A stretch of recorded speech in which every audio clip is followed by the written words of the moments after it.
If you lift and you want to build an aesthetic physique, chances are you probably don't want to look like a bulky powerlifter. Instead, you want to look lean and muscular and almost like sinewy. And so here's exactly how to achieve that look.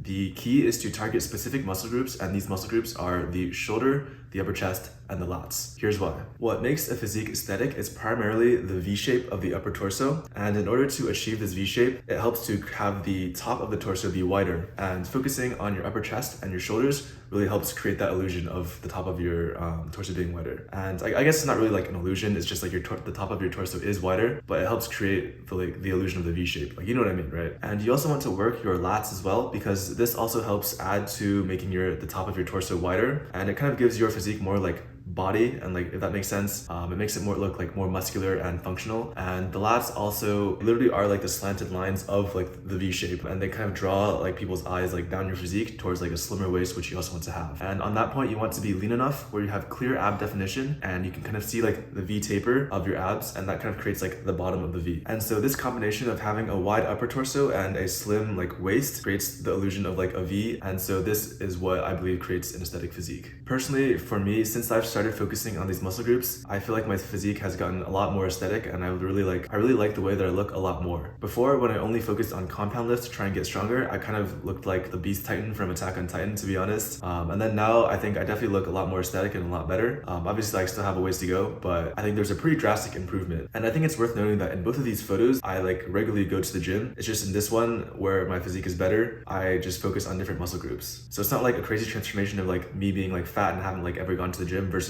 me actually going to the gym regularly. I literally lift regularly in both of these photos, and the only difference is that I focus more on the aesthetic muscle groups in the photo where I think I look better. Now, with all that being said, here are my favorite exercises to actually target these muscle groups. So for the upper chest, any incline press will do. So incline bench press or incline dumbbell press, even on the Smith machine where you do an incline bench. That will just help your upper chest grow. And then secondarily, I also like to include a regular flat bench press as well, because that's really good for pushing strength, and it also gives a good amount of general size to your chest as well. In the past, when I lifted, I always prioritized regular bench press first, and then doing incline bench press as a secondary accessory, just because bench is obviously one of the big three lifts, right? But I've recently switched to kind of prioritizing incline bench press first and doing that first in my workout, because they say that your most intense exercise should be the first ones that you do in your workout, and then doing a regular flat bench press as a secondary complement. And I think that's helped my upper chest grow a lot. Next up, for the shoulders, my favorite two exercises are one, the overhead press, and two, the lateral raise. So for the overhead press, that's the primary exercise to build size and muscle, and to really just build Death Star boulder shoulders or whatever, right? And I think having big shoulders is just such an important part of a good physique, because even Hollywood actors, whenever they are training to get ripped for a role, they really focus on the shoulders, because that is what makes them look huge and jacked. And so because we're kind of trying to be like them, we also want to have big shoulders, because that also creates the V shape of your torso, because it makes the top of the torso wider. So the overhead press should be your primary movement, and I like to support those with lateral raises or dumbbell shoulder flies. I don't really know what they're called. It's the one where you have your dumbbells in your arms and you're kind of doing the fly movement. That one really works. The primary shoulder muscle in the center, your shoulders composed of this muscle in the center, and there's your front delt and then your back delt. So the lateral raise will help the main muscle in the middle. That's where we get to my favorite exercises for the lats. My number one favorite exercise for the lats, literally top tier, S tier exercise that I like the most, is the pull up. I feel this exercise is so good because it literally works all the muscles in your back. And when you start adding weight to your pull ups with a belt or whatever, you just get so strong with your pulling motion, and getting strong also increases size, and that helps with growing your lats as well. So with the pull up as our primary muscle to work the lats, I also like to include a horizontal pulling movement, such as the barbell row or the single arm dumbbell row. And to be honest, I'm not exactly sure why people suggest having the vertical pulling movement, which is pull-ups, as well as a horizontal pulling movement. It probably hits different parts of the back, I imagine, but I think it's definitely good practice to include both of these into a workout routine. So with that being said, these muscle groups, the shoulders, the upper chest, and the lats, are primarily what contributes to having an aesthetic physique, because it makes your torso look really aesthetic and kind of have that V shape. However, there are secondary muscles that are also extremely important, but just not as important as the upper chest and the shoulders and the lats. And these are things such as your legs, your forearms, and your neck and traps. Now, obviously you want to work your legs as well, because you want a nice balanced physique, because that also makes your physique aesthetic, and you don't want to look like a chicken leg Brad. And in my opinion, the most aesthetic legs are kind of similar to how Baki's legs looks actually. You'll see that they're muscular and defined, but they're not overly big. And it also kind of creates an hourglass shape, where the part above the knee, the thigh and everything, is wide and muscular, and then it kind of narrows down a little bit at the knee. and then it widens again at the bottom with your calves. And so having like big calves is also pretty important to having aesthetic legs, in my opinion. And I think having this hourglass shape on your legs like makes it look really aesthetic. And I think the best way to increase the size of your legs is literally just to like squat heavy or like do like heavy leg presses. So doing heavy squats, they not only will absolutely blow up your legs, doing heavy squats has also been shown to increase testosterone, and having higher testosterone will make it easier for you to gain more muscle. So basically doing squats will help your other exercises gain more muscle for your other body parts as well. So it's kind of like an overpowered buff in that way. So make sure to do your squats. And then if you play field sports or you cycle, you're also in luck, because like people who play field sports or cycle, they also have like massive fucking quads. Like have you ever looked at like a cyclist's like quads? They're like huge. So doing that also helps give size to your legs. But either way, go squat heavy or do heavy leg presses, and then either go like biking or go play some soccer or play some like ultimate frisbee like me. And you also want to train your hamstrings, because that will give you like balanced legs, where you don't want like the front of your leg to be really strong and the back of your leg to be like really weak, because that'll create like imbalances. And having big hamstrings and also like some big glutes will also make your leg look more balanced and kind of have like a figure eight shape from like a side profile. And my personal favorite exercise to train the hamstring, and I think the best exercise to train the hamstring, is the Nordic hamstring curl.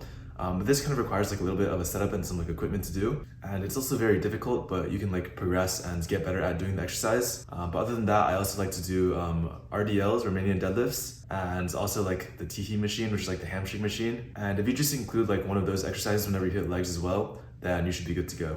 And so that covers the part above the knee for the quads and everything. For the part below the knee, the calves, you definitely want to train calves, because that's a part of having an aesthetic leg. And I personally have big calves naturally, where I don't know if I just have like good calf genetics, but like my parents also tell me where like I used to be pretty fat as a kid. And so they'd always say that like my calves are big because they had to like support my weight when I was like running around when I was fat.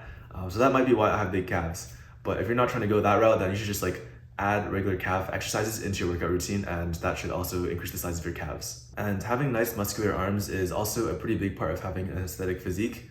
And it's also worth noting that when you have a shirt on, like your arms are one of your most visible parts of your body. And so having big arms and big forearms as well will make you look more muscular. I think the type of arm that looks the best is an arm that is muscular, but also somewhat lean. So like your arm isn't too big, so you don't look like Popeye, or like that one dude who injected like oil into his bicep to make him look bigger. Like don't do that shit. But just have like nice, sizable, defined arms. And women also like nice, thick arms. So what actually makes an arm look muscular? And it's having big enough biceps and triceps that actually create like the size and the width and the body of the arm. And then having big enough shoulders to the point where like the shoulder muscle kind of cuts into the gap between the bicep and the tricep. I think that's a pretty important aspect of the illusion or like the look of someone having big arms. And this again emphasizes the importance of having big shoulders as well. Don't forget forearms. They're the most visible part of your arm when you're wearing clothes. And I think they're a very subtle sign of if someone is muscular or not. And again, if you look at Baki's physique, like he has like huge forearms, and they're actually pretty big compared to his like biceps and triceps. So I think it's actually worth adding in like a forearm exercise or two into your routine as well. Finally, we have the traps and the neck. Most normal workout routines that you find on like Reddit or like TikTok or wherever you find your workout routines on,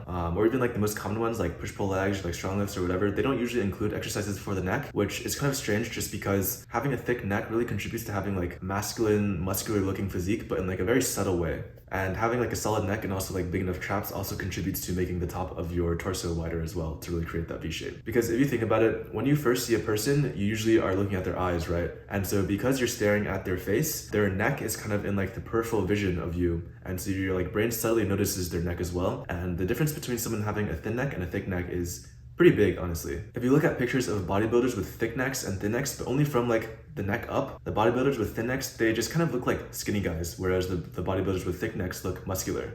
And obviously like their physique is like, you know, big and like the same probably, but it's just the idea of if you have a shirt on, like you can't necessarily see someone's physique. And like obviously like fair enough, having a good physique makes you look better in clothes and whatnot, but like if you have like an aesthetic physique and you don't have like an overly like big and bulky physique, you can kind of see like the frame of your physique through clothes, yeah, but like it's not so big and bulky where like you can like clearly tell that they're really muscular, right? And so the neck is kind of like what determines if they're like muscular or not in terms of like how they look on the first impression. So because of that, the parts of your body that you can see with clothes on, so like your neck and also like your arms and your forearms, are pretty important to having an aesthetic physique.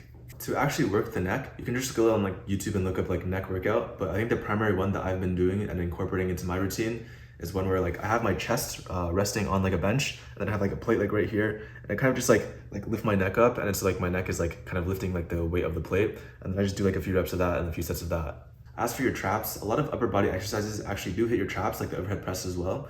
So you probably don't need to add in an additional exercise for traps unless it's like a body part that you're really lacking on, in which case you can just do like shrugs or something. So that's all. The key to having an aesthetic physique is to hit your upper chest, your shoulders, and your lats to create like a wide upper torso, and then be lean enough to have abs, and that creates like a thinner waist, which helps create like a V shape. And then for legs, you just want to have big enough thighs and also calves to have aesthetic legs as well. And then finally, you want to have muscular neck as well as muscular arms, so that you look muscular and more masculine when you have clothes on. What really helps for me personally to see where I need to improve is to just take a picture of my physique and then kind of like compare it side by side on like a physique that I really want to look like.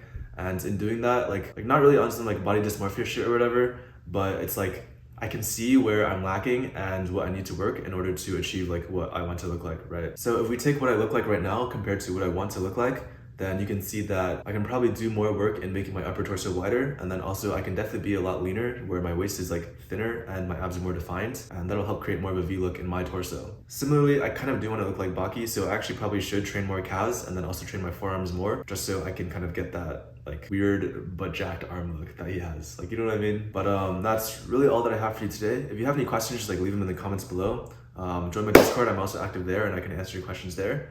But otherwise, thanks for watching, thanks for your time, and bye-bye.